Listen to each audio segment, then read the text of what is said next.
할렐루야. 예, 제가 정신이 없어서 빠칠까봐 미리 광고합니다. 또 이번 주 토요일 몇 시까지 옵니까? 9시 출발. 예, 교회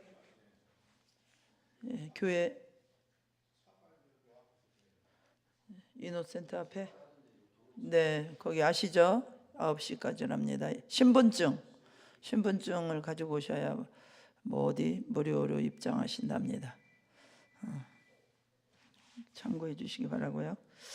예, 오늘 말씀 지난 시간에 이어서 계시록 2장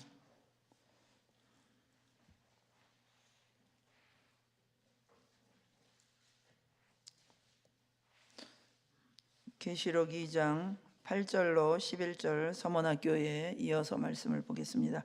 8절로 11절 우리 다 같이 읽으시겠습니다. 서머나교회 사자에게 편지하라. 처음이며 마지막이요 죽었다가 살아나시니가 이르시되 내가 내 환난과 궁핍을 알거니와 실상은 내가 부요한 자니라. 자칭 유대인이라 하는 자들의 비방도 알거니와 실상은 유대인이 아니요 사단의 회당이라. 너는 장차받을 고난을 두려워하지 말라. 볼지어다 마귀가 장차 너희 가운데서 몇 사람을 옥에 던져 시험을 받게 하리니 너희가 10일 동안 환난을 받으리라. 내가 죽도록 충성하라. 그리하면 내가 생명의 관을 내게 주리라. 귀 있는 자는 성령이 교회들에게 하시는 말씀을 들을지어다. 이기는 자는 둘째 사망의 해를 받지 아니하리라. 아멘. 기도합니다. 하나님 감사합니다. 정말 너무나 살같이 빠른 세월 속에 또 마지막 달을 시작하면서 또 저희들이 이렇게 연이어서 2주간 동안 서머나교회에 대한 말씀을 또 수요 예배를 통하여 우리가 상고합니다. 또 이 악한 시대 가운데서 우리가 어떻게 믿음을 지켜야 될지 이 서머나교회를 통하여 저희들에게 말씀해 주시고 성령께서 우리 마음 가운데 기름 부어 주시옵소서. 예수님의 이름으로 기도하옵나이다. 아멘. 예, 우리가 지난주에 서머나교회에 대한 말씀을 나눴는데 사실은 이제 목사님이 오늘 오시는 날이라 이렇게 인도 일정 때문에 제가 이렇게 주보에 광고가 되는 바람에 어쩔 수 없이 또 이렇게 나누게 되었어요. 서머나 교회는 정말 아름다운 그 항구 터키 이즈밀이라고 하는 아주 아름다운 항구 도시라고 그랬죠. 그래서 에베소로부터 북쪽으로 불과 55km 정도밖에 떨어지지 않은 그런 곳에 위치해 있었고 이 사도 요한 시대에는 정말 에베소 도시 못지않게 아주 번창했던 큰 3대 도시 중에 하나로서 아주 부유한 항구 도시였다, 그런 말씀을 드렸는데 여러분 기억하십니까? 큰 아고라 시장이 있었다고 그랬죠. 그래서 국제화된 그런 인구가 50만에 달할 정도로 아주 매우 큰 도시였다고 그랬습니다. 그래서 또 에베소 이상으로 신전들도 많았다고 그랬고, 특히 어떤 숭배가 있었습니까? 로마 황제에 대한 그 숭배가 아주 특심했습니다. 다른 어떤 지역보다도 열렬히 앞장섰던 그런 그 지역이 바로 서머나 도시였다라는 거예요. 그래서 이렇게 열렬하게 로마 황제 숭배를 했기 때문에 로마 정부에서도 아주 혜택을 많이 주고 경제적으로도 보호를 해주고 아주 로마가 어여삐 여겨가지고 신전을 어디다 지을까 이렇게 지역을 택할 때도 서머나 지역을 택해서 할 만큼 아주 로마 정부의 신임을 얻은 그런 도시가 바로 이 서머나 도시였다. 그리고 이 말은 다시 말하면 여기서 살아남으려면은 황제 숭배를 반드시 해야만 했다라는 거예요. 그런데 이 황제 숭배를 거부했던 서머나 교회는 그러니까 다른 어떤 지역보다 더 지독한 그런 핍박을 받을 수밖에 없었다라는 것입니다. 그래서 7교회가 다 그 당시에 핍박을 받았지만 특별히 이 서머나 교회가 받는 핍박은 다른 교회가 받는 핍박과는 비교할 수 없을 정도로 아주 극심한 그 핍박이었다라는 것을 이렇게 지난주에 말씀을 드렸어요. 그래서 9절 말씀에 내가 내 환난과 궁핍을 알거니와 환난과 궁핍을 알거니와 실상은 내가 부요한 자다. 그래서 여기서 이제 환난은 예수님을 믿는 것 때문에, 신앙 때문에 겪는 그런 어려움이고요. 또 궁핍은 문자 그대로 가난이죠. 가난한데 어느 정도 물질적으로 찌들렸느냐, 정말 때를 걱정할 만큼, 너무 거지 신세가 될 만큼, 완전히 거지 신세일 만큼 그렇게 궁핍했다라는 거예요. 왜냐, 이 당시 서머나 사람들은 대부분 이게 상업도시이기 때문에 이게 장사를 해야만 이렇게 살 수가 있고, 그러려면은 상인 그 조합에 가입을 해야 되는데, 그 가입할 수 있는 조건이 뭐냐? 그래서 1년에 몇 번씩 그 신전에 가서 로마 황제는 나의 주요 나의 하나님이다 라고 선포를 해야만 됐어요. 이 의식을 해야 상인조합에 가입할 수도 있었고, 또 일단 상인조합에 들어가기만 하면은 기본적으로 먹고 사는 데는 별 어려움이 없도록 또 많은 혜택이 주어진 것입니다. 그런데 이제 이 기독교인들은 신앙 때문에 이 황제 숭배의 맹세를, 로마 황제는 나의 주요 나의 하나님이다 이렇게 할 수가 없지 않습니까? 그러니까 상인조합에 가입을 할 수도 없고, 그러니까 아주 당장 끼니를 이어나갈 수 없을 정도로 생계가 어려울 수밖에 없었던 것입니다. 세금도 더 많이 내야 됐고 또 재산도 압류당했습니다. 그래서 이들에게 있어서, 이 서머나 교회 교인들에게 있어서 이 탄압의 가장 처절한 것은 바로 이 경제적인 가난이었다라는 것이에요. 지금도 이제 회교권, 이슬람권 이런데 이제 특별히 뭐 이집트 이런데 가면은 예수님을 믿으면은 절대로 정상적인 활동을 할 수가 없는 거예요. 사회에서 직장도 못 갖게 되고요, 혼사길도 막히게 되고요, 집도 팔아야만 되고요. 그래서 정말 우리 같으면은 이런 고통, 이런 아픔을 감수하면서라도 신앙을 지킬 수 있을 것인가? 그런 의미에서 이 서머나 교회는 정말 대단한 그런 교회였다라는 것이에요. 그래서 이 서머나 교회에 주는 편지를 통해서 예수님께서 내가 그 모든 고통을 안다 이렇게 말씀하세요. 환난과 궁핍을 알거니와, 이렇게 알거니와, 내가 너희들의 환난과 궁핍의 삶을 내가 존중한다. 안다라는 말은 존중한다.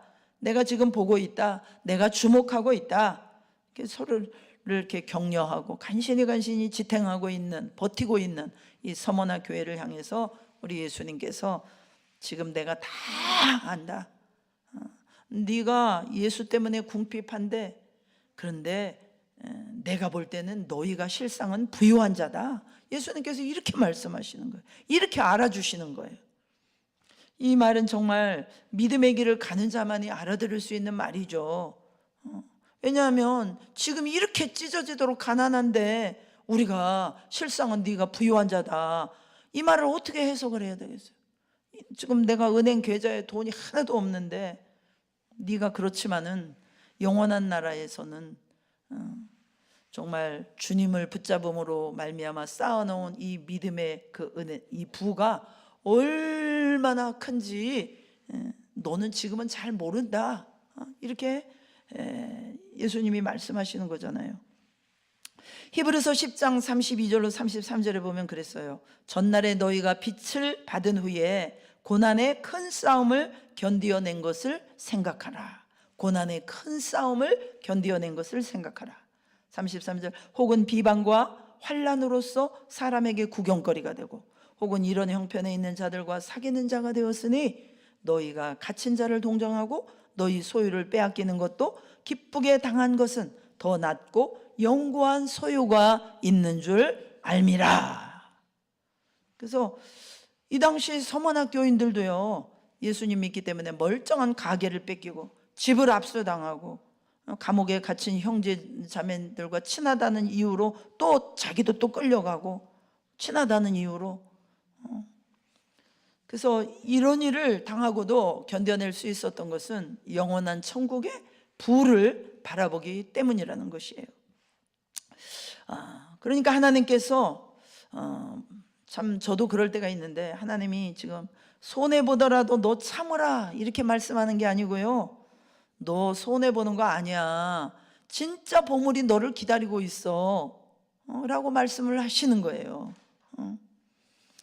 하나님께서는 우리 믿는 자들이, 이 그리스도인들이, 유대인들이 비방에 대해서 고생하는 것도 또 아셨잖아요. 자칭 유대인이라고 하는 그 동족, 그 유대인들이 얼마나 정말 이 유대인 중에서 그리스도인이 된 이들을 괴롭혔습니까? 그래서 예수님께서 실상은 걔네는 유대인이 아니고 사단의 회당이야, 이렇게 말씀을 하실 정도로. 그래서 아주 제일 앞장서서 악랄하게 이 기독교인 핍박에 일조했던 사람들이 바로 이 서머나에 있는 유대인들이었다라는 것이죠. 원래 이 유대인들은 AD 70년경에 예루살렘 멸망하고 이제 디아스포라로 전 세계로 흩어졌어요. 근데 이 사람들이 많이 정착한 곳이 어디냐? 이 서머나 지역이었습니다. 이제 항구 도시였는데다가 여러 인종들에게 개방을 해주고 이렇게 또 상업 도시고 이러다 보니까 이 장사를 잘하는 유대인들이 주로 많이 안착해서 거기서 큰 세력을 만들었어요. 이 서머나 지역에서. 그래서 이 유대인들은 이 로마 정부에게 아주 골치 아픈 민족으로 되어 있었기 때문에 로마 정부가 많이 타협안을 제시했어요. 그래서 이제 세금 잘 내고 장사만 잘 활성화시켜주면은 이제 유대인들에 한해서는 황제에게 제사하는 일도 법적으로 면제를 해줬습니다. 그러고도 이제 이 유대인들을 로마 정부가 끌어안았던 것은 이 사람들이, 이 유대인들이 원래 장사를 잘하기 때문에 유대인들이 있어야만 그 도시 경제가 돌아가거든요. 그러니까 이제 이런 그 혜택을 준 겁니다. 그래서 유대인은 회당에만 속해 있으면 황제 숭배를 하지 않아도 법적으로 보호를 받을 수 있는데, 이 유대인들이 악랄하게도 이 예수 믿는 사람들, 유대 같은 동족이지만 예수 믿는 사람들을 막 회당에서 쫓아내고, 쫓아내는 정도가 아니라 로마 정부에 가서 일르는 거예요. 얘는 그리스도인이다. 얘는 우리랑 틀려. 얘는 그리스도인이다. 이 사람 데려다가 고문해라. 이 사람 잡아가라. 이렇게 로마 정부에 막 고소 고발까지 하게 된다고 지난 시간에 말씀을 드렸습니다. 그래서 이 유대인들은 자칭 유대인이다. 자칭 자기 스스로 유대인이라는 거. 그렇죠. 유대인들은 스스로 아주 프라이드가 대단했죠. 아브라함의 우리는 혈통이야. 우리는 선택된 민족이야. 그래서 하나님께서 혈통적으로 니네가 유대인이라고 그러는데 진짜 유대인 아니야. 왜? 주님의 몸된 교회를 핍박하기 때문이지. 주님의 교회를 핍박하는데 앞장을 서니까 너희들은 유대인의 회당이라고는 하지만 사실은 사단의 회당이야. 참 무서운 말씀이죠. 그 당시 그리스도인들은 다른 사람들도 아니고 유대인들 자기 동족으로부터 이렇게 핍박을 당하고 고소고발 당하니 얼마나 서러웠겠어요. 근데 우리가 그렇잖아요. 예수 안 믿는 사람들한테 당하는 핍박보다 더 마음 아프고 힘든 거는 교회 안에서 교인이라고 하면서 영적이지 않은 사람들의 핍박입니다. 그런 사람들이 오늘날도 굉장히 많은 거예요. 영적인 일에는 관심이 없고 세상적이고 정치적이고 물질적인 욕심, 이런 걸로 가득 찬 사람들이 교회 안에 많이 생기면 주님의 교회를 시험 들게 하는 경우가 많이 있습니다. 자칭 유대인들이라고 볼 수가 있어요. 이 당시에 자칭 유대인들, 경건의 모양은 있으나 능력은 없는 사람들이죠. 하나님의 교회를 욕되게 하는 그런 사람들인 것입니다. 자, 그런데 이제 오늘 이 서머나 교회에 주시는 우리 주님의 메시지가 굉장합니다. 우리 10절 다시 한번 다 같이 읽어보겠어요. 10절 시작. 너는 장차 받을 고난을 두려워하지 말라. 볼지어다 마귀가 장차 너희 가운데서 몇 사람을 오게 던져 시험을 받게 하리니 너희가 10일 동안 환난을 받으리라. 내가 죽도록 충성하라. 그리하면 내가 생명의 관을 내게 주리라. 참 이 말씀을 보면 막 되게 무섭잖아요. 무서워요. 막 죽도록 충성하라. 그런 제목만 봐도, 그냥 그 문장만 봐도 무섭습니다. 이 말씀이 전해질 때의 그 서머나 교회의 상황을 우리가 좀 한번 생각을 해보면요, 서머나 교인들이 핍박이 원래 심하니까 한꺼번에 이렇게 우리처럼 예배로 다 모여서 공개적으로 예배도 드릴 수 없었죠. 점조직으로 숨어 있어서 카타콤에 숨고, 근데 어느 날 갑자기 전령들이, 그 물고기 있잖아, 익투스인가, 그거 든 사람들이 내일 새벽에는 다 모여야 돼요. 총 집합 명령을 가지고 다니면서 광고를 하는 거예요. 다 모인다고? 아니, 로마가 이렇게 핍박이 심한데 어떻게 다 모여? 어쩌려고 그래? 그래도 목숨 걸고 다 모이래요. 그래서 이제 사도 요한 선생님이 주님으로부터 온 중요한 편지가 있답니다. 우리가 다 모여야 돼요. 진짜 중요한 메시지래요. 그래서 이제 이 사람들이 다 카타콤에 모였을 거 아니겠습니까? 딱 이렇게 모이고 보니까 정말 그냥 모여서 딱 보니까 눈물이 핑 돌 정도야. 왜? 한때는 아주 충만한 예배를 드리고 간증을 했던 성도들이 얼굴이 안 보이는 거야. 그렇게 가득 차 있었는데 그 충만하게 예배하며 충만하게 간증을 하며 눈물로 주님을 고백했던 사람들의 얼굴이 안 보이네. 여기저기 자리가 지금처럼 텅 비어 있어. 그래서 그 자매들이 기억이 나는 거야. 그 형제들이 기억이 나는 거야. 어떤 사람은 끌려가서 처형당했을 것이고, 어떤 사람은 유배당했을 것이고, 어떤 사람은 재산을 다 잃고 추방당했을 것이고, 그리고 어떤 사람은 부모가 죽어서 아이들만 와서 앉아 있을 수 있고, 박해로 인해서 남편을 잃고 아내를 잃고 부모 친지를 잃은 사람들이 막 다 와 보니까 그렇게 이제 앉아 있는 거죠. 황제 숭배를 거부했기 때문에 살아남아서 지금 와 앉아 있는 사람들조차도 다 장사도 망하고 집도 뺏기고 끼니도 잊지 못해서 얼굴이 킁 해가지고 아주 수척해진 사람들 뿐이고, 그리고 또 이 자리에 오기까지 얼마나 갈등하고 목숨을 걸었을까. 그런데 이들이 이제 웅성웅성 이렇게 모여서 기다리고 있는데 마침 서문학교의 지도자가 딱 일어나가지고 두루마리를 딱 펴는 거예요. 요한 사도의 편지로구나. 이 사람들이 막 기쁨으로 그 편지를 기다리고 있을 그 상황을 우리가 생각해 볼 수 있지 않겠습니까? 아니나 달라 이 요한을 통해서, 사도 요한을 통해서 준 엄청난 주님의 계시가 쫙 펼쳐지면서 1장을 시작하더니 한 파트가 딱 지나가니까 그 다음에 또 이제 에베소 교회가 나오고, 두 번째로 서문학교에 편지하노니, 이게 딱 나온 거야. 두 번째로 우리에게 하나님 말씀하시는 그 감격. 야, 이제 우리야, 진짜 우리 주님이 우리를 기억하시지. 그래서 기다리는데 주님이 아니나 달라 내가 환난과 너네들의 궁핍을 안다. 그러나 실상은 너희가 부유한 자다. 그러면 그렇지. 주님이 아신데, 주님이 우리를 잊어버릴 리가 없어. 주님이 아시니까 뭔가 획기적인 해결책을 주시겠지. 주님의 해결책이 어떤 걸 우리에게 말씀하기 원할까? 야, 너희들의 고상이 끝났다. 이제 로마는 망할 거야. 로마로부터 재산 뺏겨서 끼니 걱정해야 되는데 내가 오병이어 기적으로 너희들 다 배불리 먹여줄게. 너희들을 약속의 땅으로 탈출시킬 거야. 어떤 그 주님이 아신다니까 어떤 획기적인 해결책을 이 사람들은 얼마나 기다렸겠습니까? 10절에 그런데 너는 장차받을 고난을 두려워하지 말라. 장차받을 고난을 두려워하지 말라. 볼지어다 마귀가 장차 너희 가운데서 몇 사람을 옥에 던져 시험을 받게 하리니. 이 사람들이 기대했던 말과 좀 심상치가 않아. 다른 말씀. 너희가 10일 동안 환난을 받으리라. 네가 죽도록 충성하라. 그리하면 내가 생명의 관을 내게 주리라. 장차받을 고난을 두려워 말라. 장차받을 고난 뭐예요? 이제 시작이다 이 말이에요. 아니 지금까지 고난받은 것도 모자라가지고 장차받을 고난을 얘기하시네요.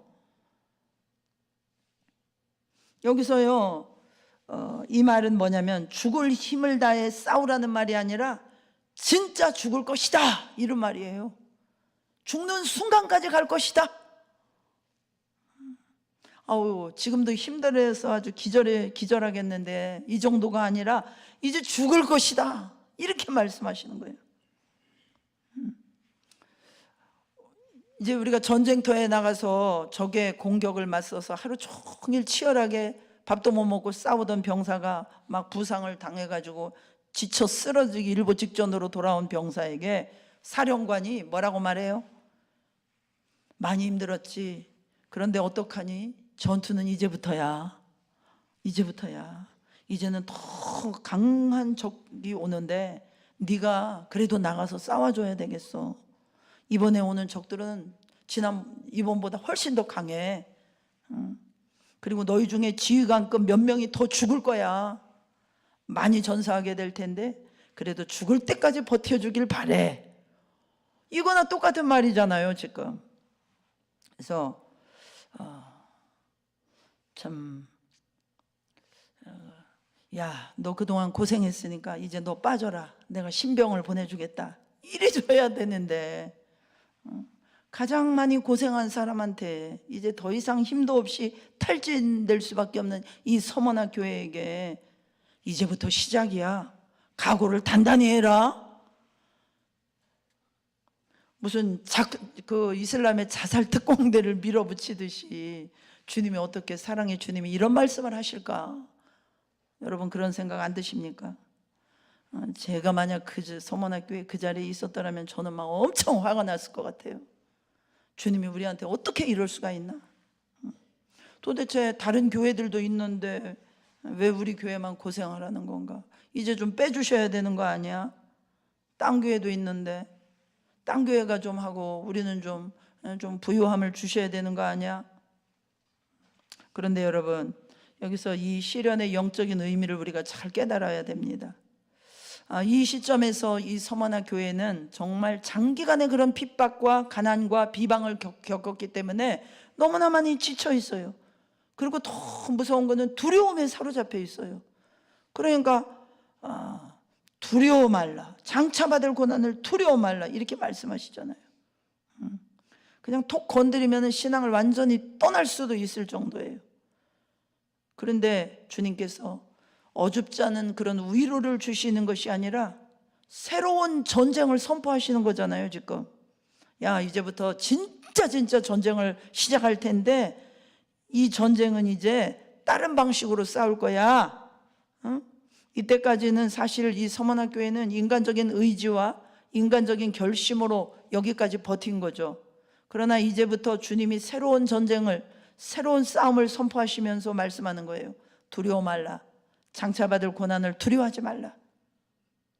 여기에서는 지금 안 나오지만 두려워하지 말라. 구약 성경에 보면 이사야 선지라든가 이 두려워 말라라는 문장이 나오면은 꼭 붙여지는 약속이 있죠. 뭡니까? 내가 너희와 함께함이라. 내가 너희와 함께하니라. 이사야서 41장 10절에도 뭐라 그랬어요? 두려워하지 말라. 내가 너와 함께함이라. 놀라지 말라. 나는 내 하나님이 됨이라. 내가 너를 굳세게 하리라. 참으로 너를 도와주리라. 참으로 나의 의로운 오른손으로 너를 붙들리라. 그러니까 이 두려워하지 말라 다음에 나오는 말이 꼭 내가 너와 함께하리라. 하나님께서는 하나님의 사람을 이 고난 속에서 열회시켜 주시는 게 아니라 고난을 이길 수 있는 더 큰 은혜를 주시는 그 약속을 주시는 거예요. 그 약속을. 그래서 하나님은요 우리에게 우리 인생에 대해서 어떤 핑크빛 그림을 그려주시지 않습니다. 더 극심한 고난이 온다. 네가 나를 위해서 충성했으니까 이제 다리 뻗고 잘 수 있게 해줄게. 이게 아니에요. 너는 공신이니까 이제 돈 많이 벌고 성공하게 해줄게. 잘 살게 해줄게. 이게 아닙니다. 네가 나에게 충성했지만 이제부터 더 극심한 고난이 온다. 그러나 내가 그 고난보다 더 큰 은혜를 줄 것이다. 더 큰 은혜를 줄 것이다. 이제부터는 너 혼자 싸우는 싸움이 아니라 내가 함께하는 그런 싸움을, 새로운 싸움을 싸울 것이다. 이것을 말씀해 주시는 거예요. 그래서요 우리가 인생 가운데서 주님이 나와 함께 하시지 않는다라고 느끼는 분들이 많이 계세요. 환난이 너무 길고 궁핍이 너무 길고 문제가 너무 길어. 극심한 어떤 고난, 특히 인생의 바닥을 쳤어요. 그런데 정말로 내 인생이 이미 끝난 것 같은 그런 바닥에서부터 다시 시작할 때, 그때부터 주님의 그런 함께 하시는 은혜를 누리기 시작한다는 거예요. 내 능력이 고갈되고. 저는 그렇더라고요. 제가 인생의 한계에 부딪혔을 때 이제는 한 발짝도 걸어갈 수가 없어요. 뒤로 물러갈 수도 없고 완전히 그냥 꿇어 박혀 있는, 완전히 바닥으로 확 떨어져 있는 나의 한계에서 내 힘으로는 이제 한 발걸음도 나갈 수 없는 그런 한계에 부딪힐 때, 그때 하나님께서 이제 그제서 작업하시고 우리와 함께 하시고 하나님의 임재하시는 그 축복을 나타내기를 시작하시는 거예요. 그때 우리 마음이 가난해지고 우리 마음이 꺾이기 때문에, 내 자존심이 굴복되기 때문에, 그 정도까지 안 가면 우리는 너무 완악해가지고 우리가 잘 꺾이질 않아요. 근데 저는 해보니까 정말 제 한계에 부딪혔을 때, 그때는 이제 가장 정말 이 밑바닥에 내려갔을 때, 그때서야 이제 제가 마음이 이제 하나님 앞에 저절로 이제 무릎 꿇게 되는 거예요. 그래서 마음이 이제 하나님 앞에 바싹 깨뜨려지니까 그때부터 하나님께서 함께 일으키시고 함께 하시고 또 문제들을 풀어나가시고 이런 일들을 행하시는 것이에요. 그래서 정말 우리가 도저히 이 신앙의 싸움을 싸워 나가는데 정말 앞이 안 보이고 그럴 때 여러분 실망하지 마시고 내가 하나님 앞에 굴복하면 하나님께서 그때부터 임재하시고 우리를 축복의 삶으로 이끌어 가시는 것을 믿으시기 바랍니다. 그래서 그런 회교권이나 이런 나라에서 이렇게 복음 전하시는 선교사님들 간증을 들어보면요, 그런 사도행전적인 기적적인 역사들이 너무나 많이 일어나지 않습니까?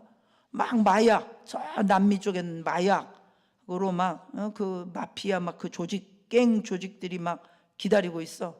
근데 그 마을로 선교사님이 복음 전하러 간 총을 땅땅 쐈는데 이 실탄이 안 나가는 거야. 나중에 보니까 어떻게 이런 일이 있을 수가 있겠어요?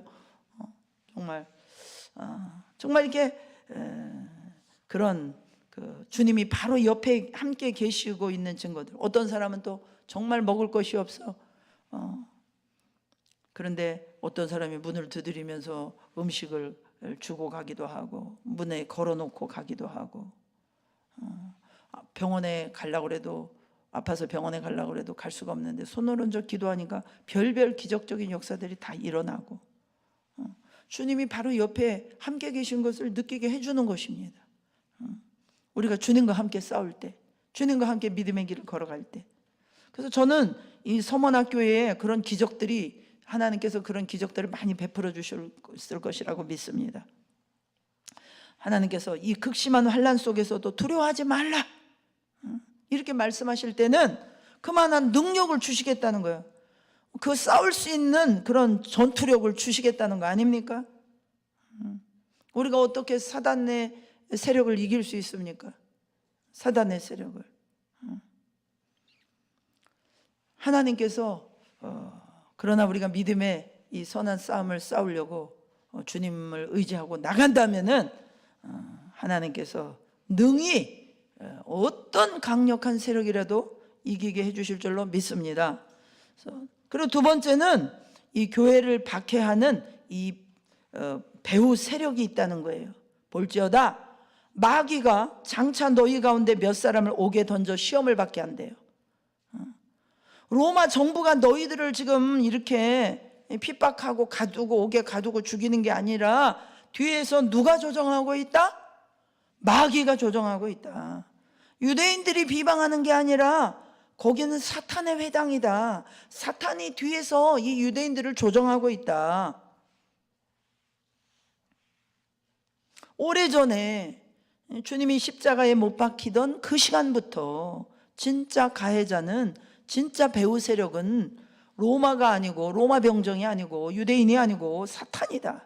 이 영적 전쟁의 실체를 보라는 것입니다.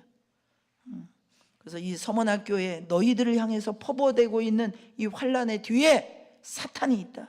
그러므로 이거는 영적 전쟁이다. 이 말씀을 지금 하시는 거예요. 우리는 너무나 암송을 잘하고 있죠.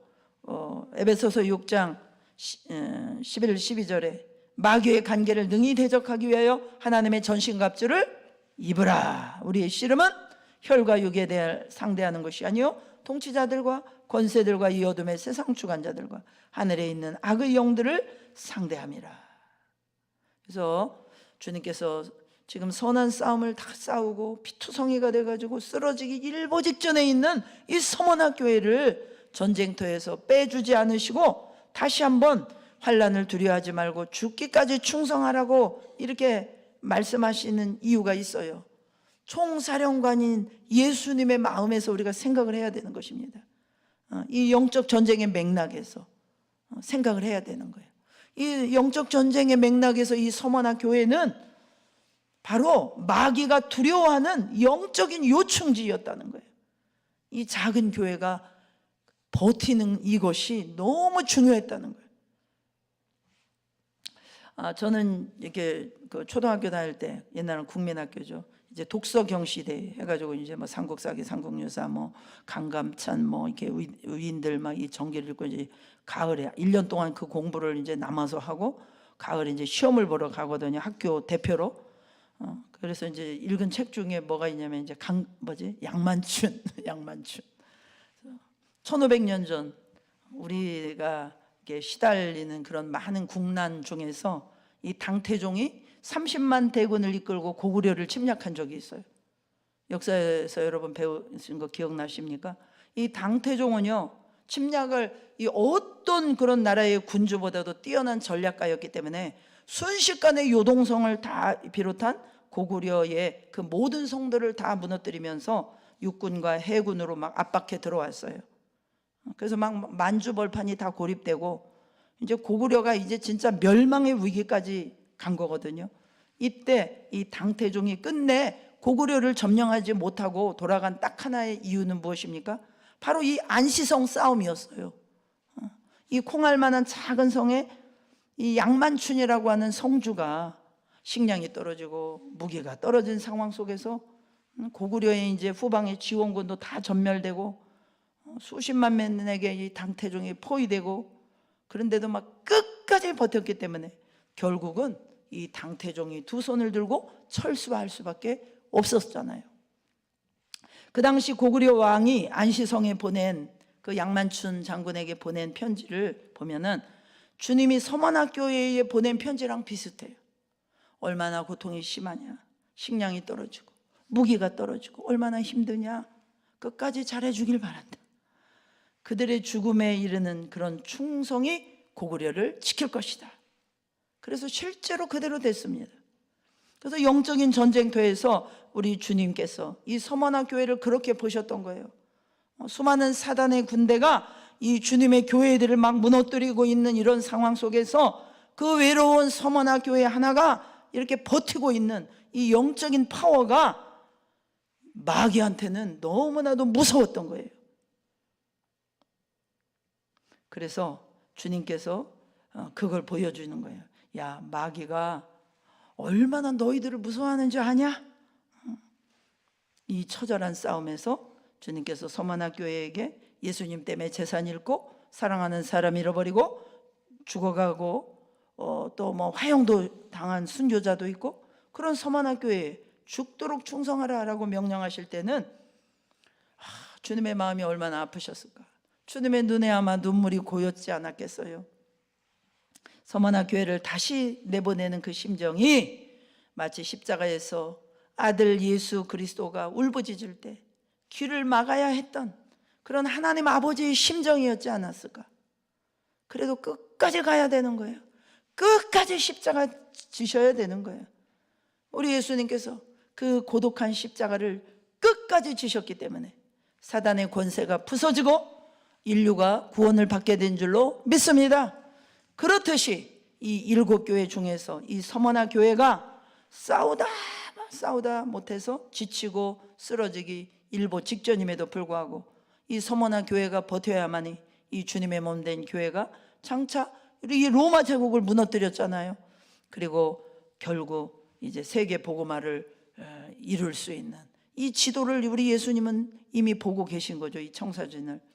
그래서 참 저도요 이런 다시 서문화교회를 향하여 영적인 싸움을 싸워 나가야 될 거에 대해서 이 지쳐 있음에도 불구하고 두려워하지 말고 싸워야 될 거에 대해서 명령하는 그런 주님의 마음을 저도 조금은 알 수 있습니다.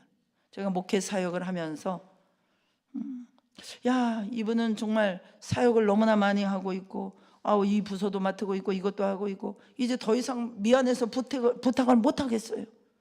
그래도 돌아보면 이분밖에 부탁할 사람이 없는 거예요. 이분의 그 고생을 알지만 이 사람한테 부탁하는 것이 제 마음이 가장 편한 거예요. 어떤 분은요 아무것도 맡은 게 없는데도요 부탁하려고 하면 마음이 별로예요. 힘들어요. 별로 맡기고 싶지 않아요. 서문화교회가 주님이 그만큼 인정하고 그만큼 마음이 편한 교회였다고 저는 믿습니다. 그러니까 눈물을 머금고 이 서문화교회를 다시 한번 보낼 것이다 라는 거예요. 그런데 주님이 그냥 무작정 끝도 없이 이렇게 싸우게 하시진 않아요. 오늘 말씀해 보니까 10일 동안 환난을 받으리라 그랬잖아요. 진짜 열흘이라는 말이 아니겠죠. 어느 정도 일정 기간 동안 환난을 받을 것이다. 이 수위 조절을 해주시잖아요. 그래서 우리가 사단의 핍박이 아무리 극심해도 주님은 반드시 감당할 수 있을 만큼 조절해 주시는 줄로 믿습니다. 저는 예전에 제가 핍박받는 시절에 늘 그 말씀을 암송했어요. 고린도전서 10장 13절. 그냥 그 말씀이 저절로 튀어나와. 사람이 감당할 시험 밖에는 너희가 당한 것이 없나니 오직 하나님은 미쁘사 너희가 감당하지 못할 시험 당함을 허락지 아니하시고 시험 당할 즈음에 또한 피할 길을 내사 너희로 능히 감당하게 하시느니라. 그러므로 여러분 겁내지 마십시오. 하나님이 이렇게 조절해 주세요. 그래서 그리고요 이게 역설적으로 시험의 강도가 세다는 것은 뭘 말하는 거예요? 하나님께서 그만큼 우리의 영적 실력을 높이 평가하신다는 뜻이기도 합니다. 할렐루야. 높이 평가하세요. 그러니까 난이도 있는 어려운 시험을 또 여러 가지를 우리에게 맡기시는 거예요. 이 고구려가 이 작은 성 안시성의 성주 양만춘을 아주 높이 평가한 것입니다. 그러니까 그 힘든 고립무원의 싸움터에 믿고 놔둔 거 아니겠습니까? 우리 주님께서요 우리를 믿으시기 때문에 이 고난의 풀무불 속에 놔두시는 것입니다. 그래서 우리 실력에 맞는 시험을 허락하실 뿐만 아니라 이 시험을 견디고 나면은 영적인 내공이 영적인 근육이 생기고 영적인 내공이 업그레이드 되는 줄로 믿습니다. 그래서 또 제가 핍박 시절에 늘 저를 사로잡아 주셨던 그냥 하루 종일 이렇게 읊조리게 되는 그런 말씀들이 있어요. 시편 119편 67절. 고난당하기 전에는 내가 그릇 행하였더니 이제는 주의 말씀을 지키나이다. 또 71절. 고난당한 것이 내게 유익이라. 이로 말미암아 내가 주의 율례들을 배우게 되었나이다.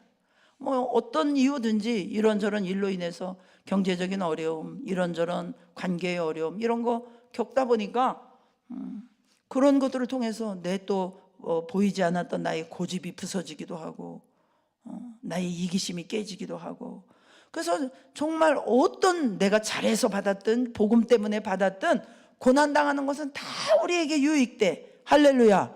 그러니까 고난당하는 것을 절대 여러분 무서워하지 마십시오.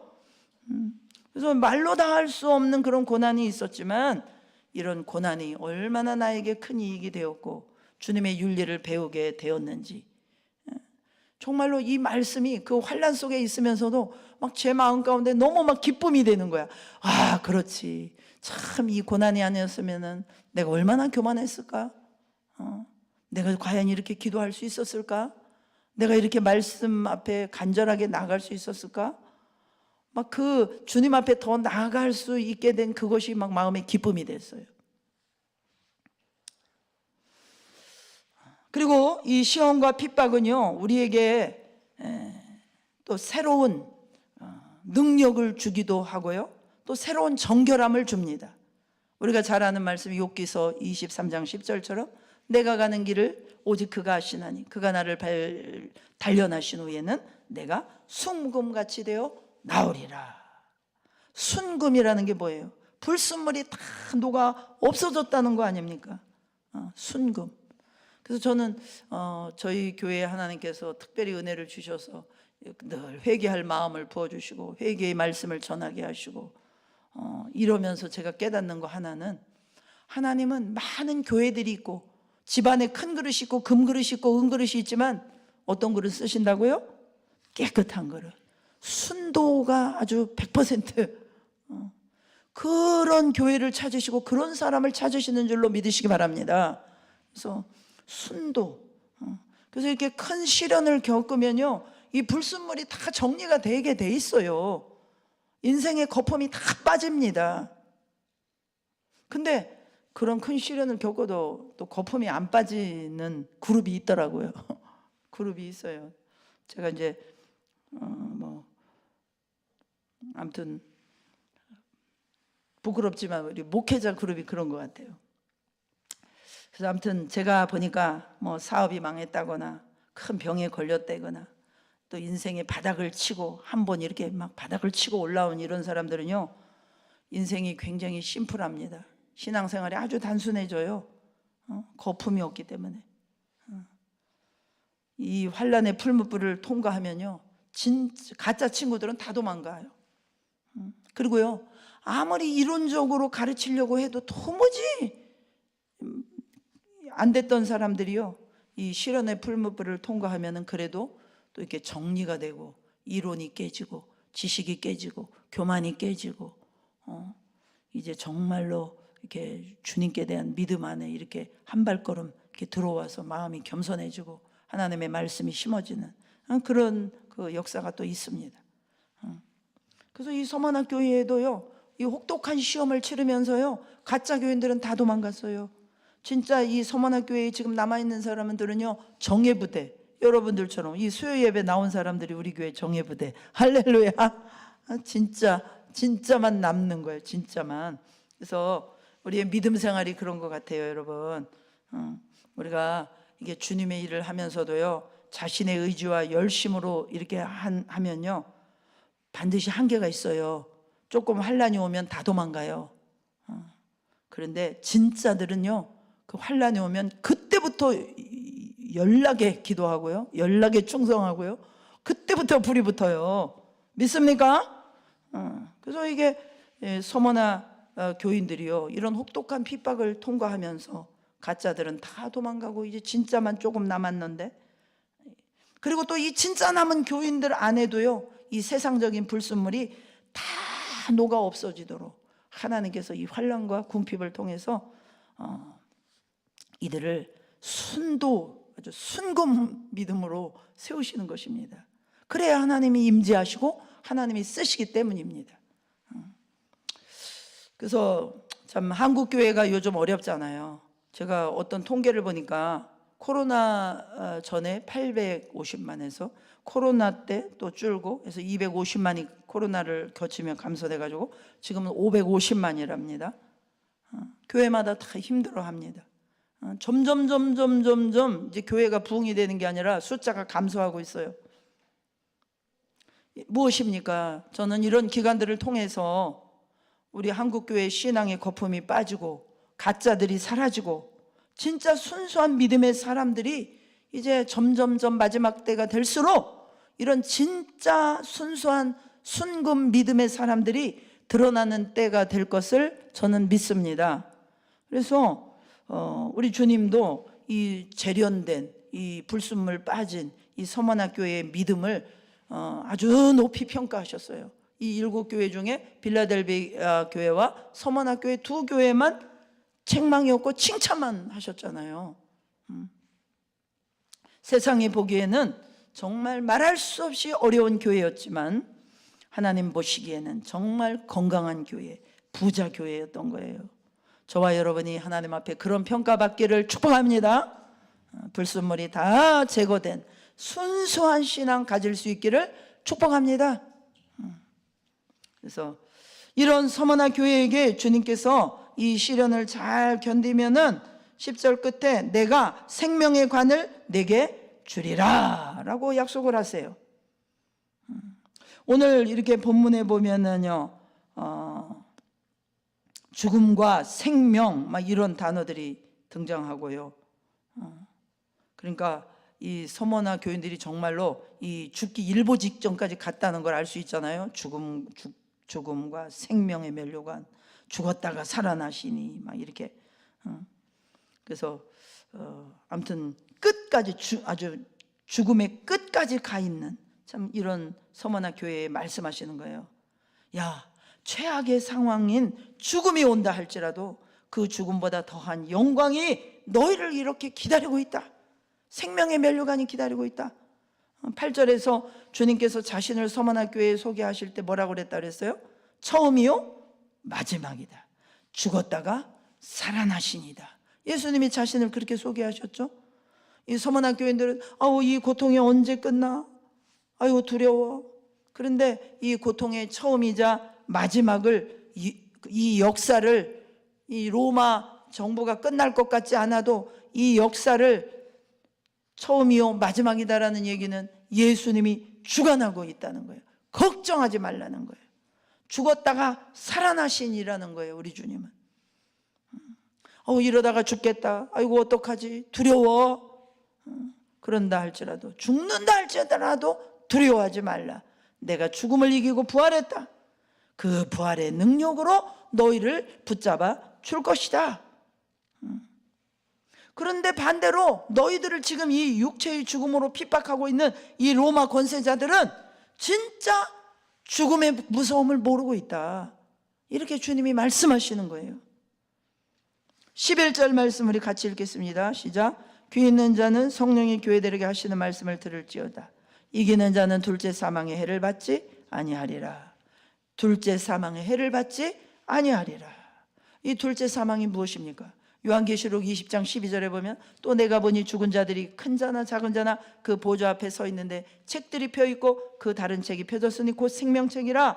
죽은 자들이 자기 행위를 따라 책들에 기록된 대로 심판을 받으니 13절에 바다가 그 가운데서 죽은 자들을 내주고 또 사망과 음부도 그 가운데서 죽은 자들을 내주매 각 사람이 자기의 행위대로 심판을 받고 14절 사망과 음부도 불못에 던져지니 이것은 둘째 사망 곧 불못이라.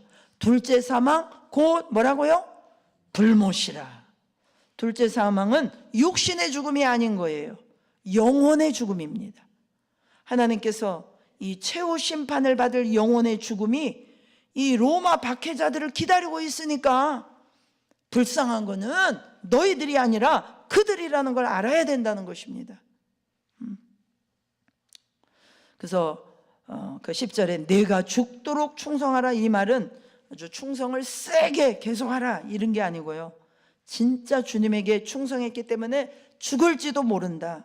그러나 그럴지라도 내가 생명의 관을 내게 줄 것이다, 이런 뜻입니다. 그래서 여기서 또 면류관이라는 그 단어는요, 올림픽 경기, 예전에 고대 시대 때 올림픽 경기장에서 가장 격렬한 경기를 치르고 우승한 그 우승자들에게 주는 면류관이에요. 오늘도 그렇죠.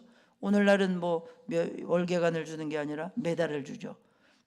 이 면류관 자체는 월계수로 만들어 가지고 값어치가 별로 안 나가요. 근데 그 면류관이 상징하는 의미는 전 도시의 영웅이에요.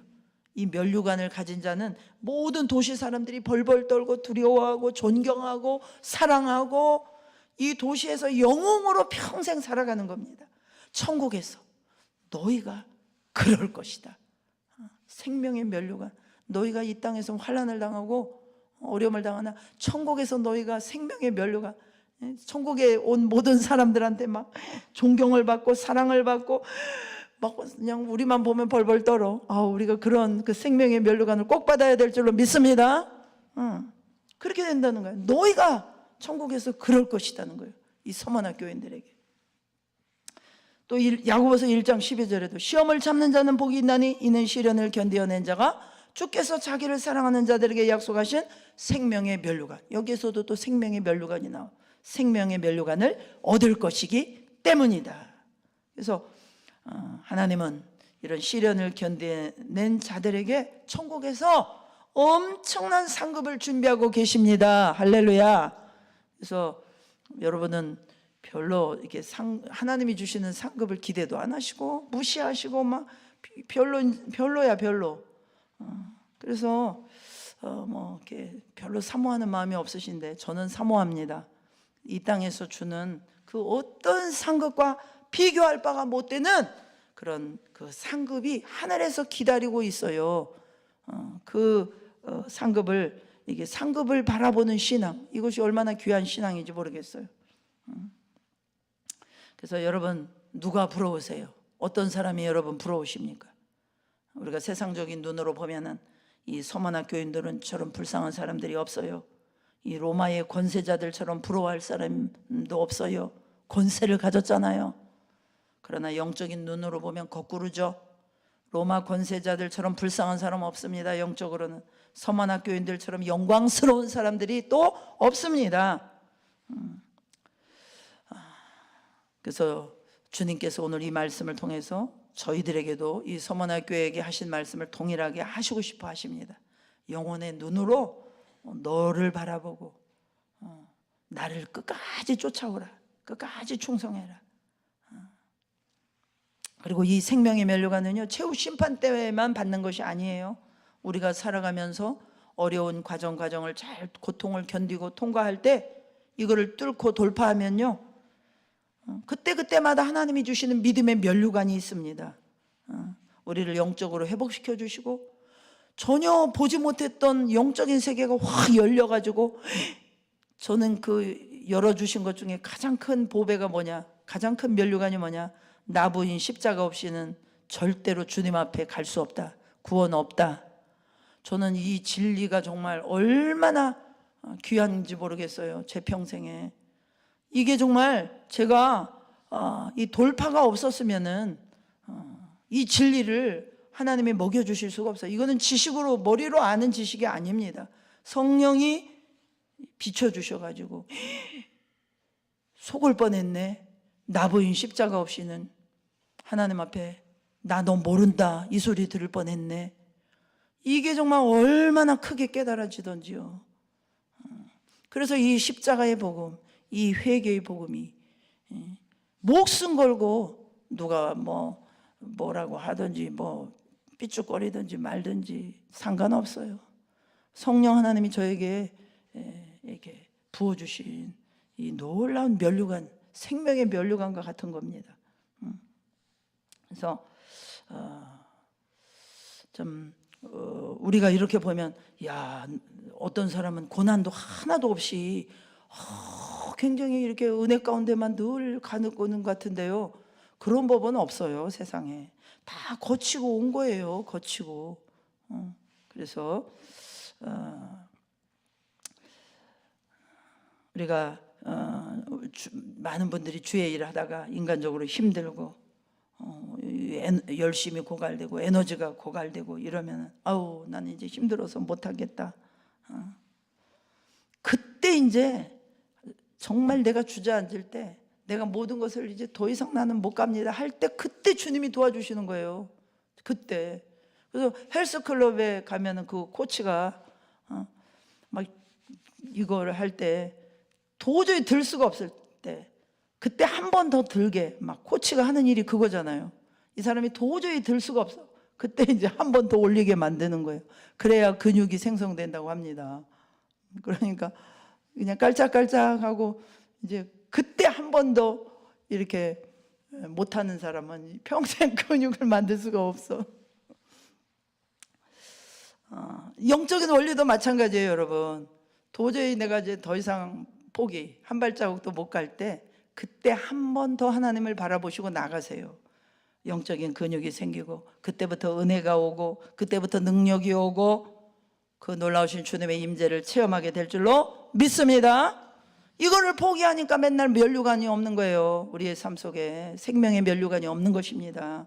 그래서 여러분, 시련의 순간에 도망가지 않기를 축복합니다.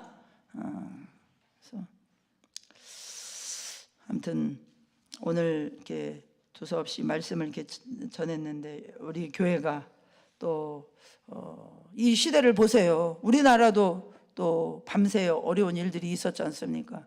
갈수록 온난화도 그렇고 정말 어려운 일들이 우리가 예상치 못한 많은 어려움, 또 정말 어려운 시국, 우리나라 대한민국은 더군다나 어려운 시국 가운데 있어요.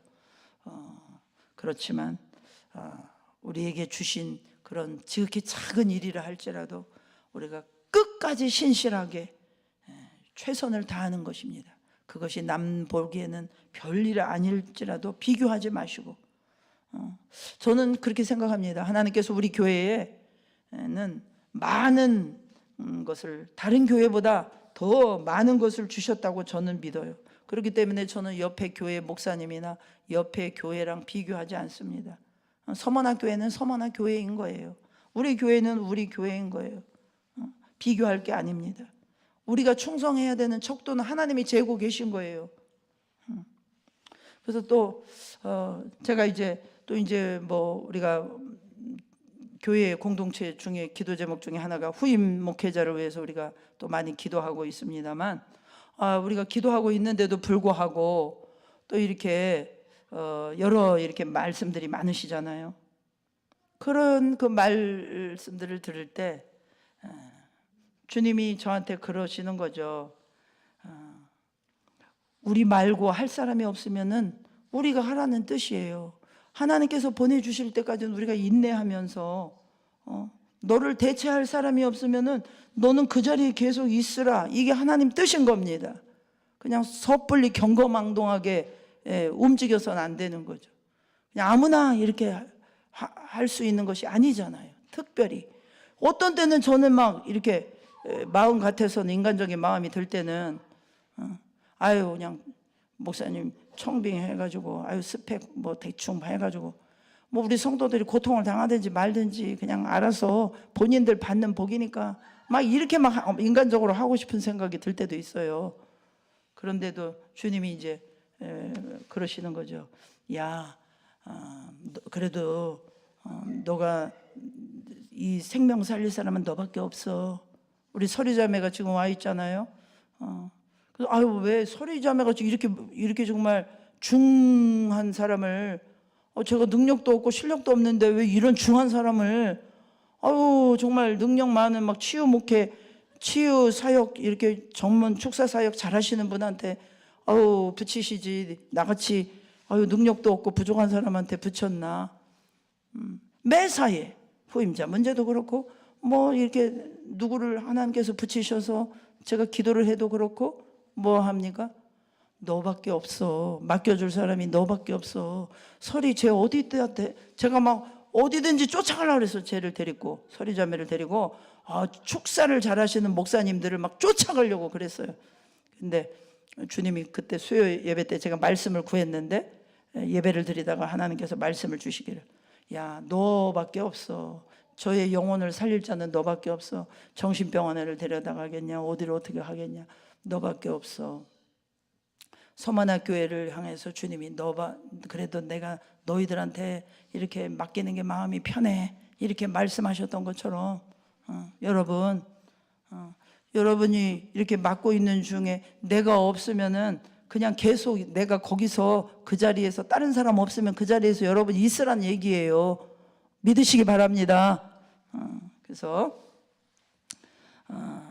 인내하면서 상급을 기다리면서 우리가 헌신하면 하나님께서는 우리의 수고를 알아주시고, 또 너밖에 없다, 너밖에 없다, 정말 믿을 수 있는 그런 영적인 요새가 너밖에 없다, 사탄이 두려워하는 자가 너밖에 없다. 그러니까 네가 죽기까지 충성해 주기 바란다. 할렐루야. 주님이 서머나 교회를 인정하시고 서머나 교회를 믿으신 것처럼 저와 여러분을 주님이 마음 편하게 말씀하시고 맡겨주시고, 또 주님께서 마음 편하게 우리에게 부탁하실 수 있는 저와 여러분 되시기를 주님의 이름으로 축복합니다. 기도하겠습니다. 오늘 말씀을 기억하면서 또 우리가 2주에 걸쳐서 이 서머나 교회에 관한 말씀을 들었는데, 환난과 궁핍과 정말 어려운 가운데 있는 서머나 교회를 향하여 정말 더 죽기까지 충성하라고 하는 주님의 음성이 우리들 자신에게는 어떻게 들려질 것인지, 정말로 주님께서 우리에게 부탁하시는 것은 무엇인지 우리가 기억하면서 또 우리가 말씀 가지고 잠깐 기도하는 시간 갖겠습니다.